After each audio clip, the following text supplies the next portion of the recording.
ಅನೇಕ ವರ್ಷಗಳ ಕಾಲ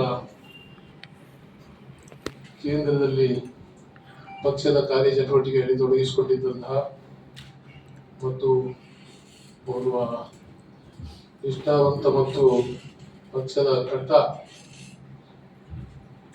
ಕಟ್ಟಳಾಗಿರುವಂತಹ ಸನ್ಮಾನ್ಯ ಶ್ರೀ BK ಹರಿಪ್ರಸಾದ್ ರವರು KPCC ಅಧ್ಯಕ್ಷರಾಗಿ ನಿಯೋಜನೆಗೊಂಡಿದ್ದಾರೆ. ಹಾಗೂ ನಮ್ಮ ಜಿಲ್ಲೆಯ ಮತ್ತೋರ್ವ ಹಿರಿಯ ಮುಖಂಡರಾದ ಸನ್ಮಾನ್ಯ ಶ್ರೀ PV ಮೋಹನ್ ರವರಿಗೆ ವಿಧಾನ ಪರಿಷತ್ತಿಗೆ ಹೋಗುವಂತ ಒಂದು ಅವಕಾಶವನ್ನ ಪಕ್ಷ ಮಾಡಿಕೊಟ್ಟಿದೆ.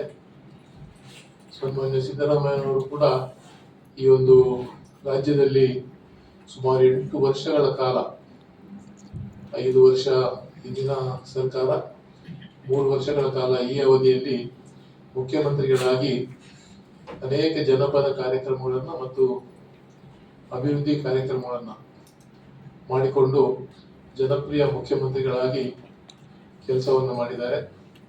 ಸನ್ಮಾನ್ಯ ಶ್ರೀ DK ಶಿವಕುಮಾರ್ ಅವರು ಮುಖ್ಯಮಂತ್ರಿಯಾಗಿ, BK ಹರಿಪ್ರಸಾದ್ ರವರು KPCC ಅಧ್ಯಕ್ಷರಾಗಿ, PV ಮೋಹನ್ ರವರು ವಿಧಾನ ಪರಿಷತ್ನ ಶಾಸಕರಾಗಿ ಆಯ್ಕೆ ಹೊಂದುವಲ್ಲಿ ಸಹಕರಿಸಿದಂತಹ ನಮ್ಮ ಪಕ್ಷದ ಅಧ್ಯಕ್ಷರಾದ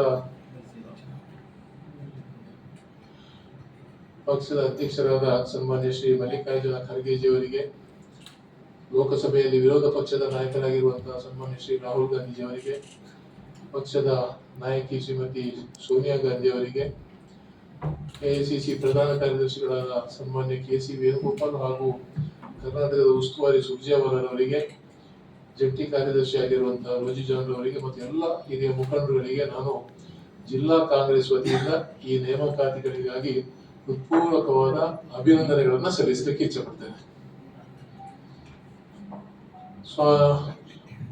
ದಿನಾಂಕ 21ರಂದು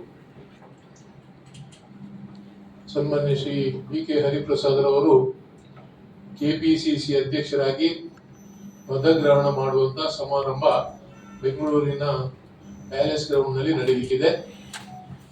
ನಮ್ಮ ಜಿಲ್ಲೆಯಿಂದ ಕೂಡ ಎಲ್ಲಾ ಬ್ಲಾಕ್ ನಿಂದ, ವಿಧಾನಸಭಾ ಕ್ಷೇತ್ರಗಳಿಂದ ಕಾಂಗ್ರೆಸ್ನ ಕಾರ್ಯಕರ್ತರು ಹೆಚ್ಚಿನ ಸಂಖ್ಯೆಯಲ್ಲಿ ಭಾಗವಹಿಸುವಂತಹ ವ್ಯವಸ್ಥೆಯನ್ನ ನಾವು ಈಗಾಗಲೇ ಮಾಡಿಕೊಂಡಿದ್ದೇವೆ. ಎಲ್ಲ ಕಡೆಯಿಂದ ಕಾಂಗ್ರೆಸ್ ಪಕ್ಷದ ಕಾರ್ಯಕರ್ತರು ಹುಮ್ಮಸ್ಸಿನಿಂದ ಅವರಷ್ಟಕ್ಕೆ ಅನೇಕ ಮಂದಿ ಹೊರಡಲಿಕ್ಕೆ ಅಣಿಯಾಗಿದ್ದಾರೆ. ಆ ಒಂದು ಯಶಸ್ವಿ ಕಾರ್ಯಕ್ರಮದಲ್ಲಿ ದಕ್ಷಿಣ ಕನ್ನಡ ಜಿಲ್ಲೆಯಿಂದ ಕೂಡ ಸಾವಿರಾರು ಮಂದಿ ಕಾರ್ಯಕರ್ತರು ಭಾಗವಹಿಸುವಂತಹ ಒಂದು ವ್ಯವಸ್ಥೆ ಆಗಲಿದೆ ಅನ್ನುವಂಥ ವಿಚಾರವನ್ನು ತಮ್ಮ ಮುಂದೆ ಹೇಳಿಕೊಂಡು, ಮುಂದಿನ ನಮ್ಮ ಸರ್ಕಾರ, ಹೊಸ ಮುಖ್ಯಮಂತ್ರಿಗಳು DK ಶಿವಕುಮಾರ್ ಅವರು ಅಧಿಕಾರ ವಹಿಸಿಕೊಂಡ ನಂತರ ಮತ್ತಷ್ಟು ಆಡಳಿತಕ್ಕೆ ಚುರುಕು ಮುಟ್ಟಿಸುವಂತ ಕೆಲಸವನ್ನು ಮಾಡಿದ್ದಾರೆ.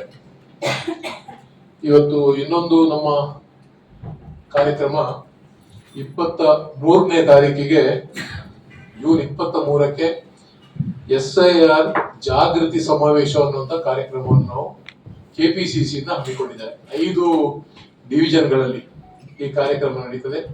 ಮಂಗಳೂರಿನಲ್ಲಿ 23ನೇ ತಾರೀಕಿಗೆ ಬೆಳಿಗ್ಗೆ 10:30 ಗಂಟೆಗೆ ಈ ಕಾರ್ಯಕ್ರಮ ಜಾಗೃತಿ ಸಮಾವೇಶ ಪ್ರಾರಂಭ ಆಗ್ತದೆ.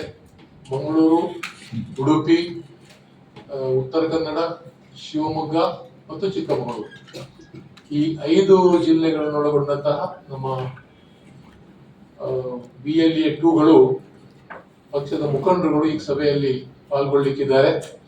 ಈ ಕಾರ್ಯಕ್ರಮವನ್ನು ಕೂಡ ನಾವು ಕೇಂದ್ರದ ನಮ್ಮ AICC ಮತ್ತು KPCC ನಿರ್ದೇಶನದ ಮೇರೆಗೆ ಕಾರ್ಯಕ್ರಮವನ್ನು ಹಮ್ಮಿಕೊಂಡಿದ್ದೇವೆ. ಮತ್ತು ವಿಶೇಷವಾಗಿ 5 ಕಡೆಗಳಲ್ಲಿ ಆಗುವಂತಹ ಕಾರ್ಯಕ್ರಮದಲ್ಲಿ ಒಂದು ಕಡೆ KPCC ಅಧ್ಯಕ್ಷರು ಮತ್ತು ಮುಖ್ಯಮಂತ್ರಿಯವರು ಒಂದೊಂದು ಕಡೆ ಭಾಗವಹಿಸ್ತೇನೆ ಅನ್ನುವಂತ ವಿಚಾರವನ್ನು ತಿಳಿಸಿದ್ದಾರೆ. ಬಹುಶಃ ಕರ್ನಾಟಕ ಪ್ರದೇಶ ಕಾಂಗ್ರೆಸ್ ಸಮಿತಿ ಅಧ್ಯಕ್ಷರಾದ ಹರಿಪ್ರಸಾದ್ ಅವರು ಮಂಗಳೂರಿಗೆ ಬರ್ತೇನೆ ಅನ್ನುವಂತ ಒಂದು ಇಂಗಿತವನ್ನ ವ್ಯಕ್ತಪಡಿಸಿದ್ದಾರೆ.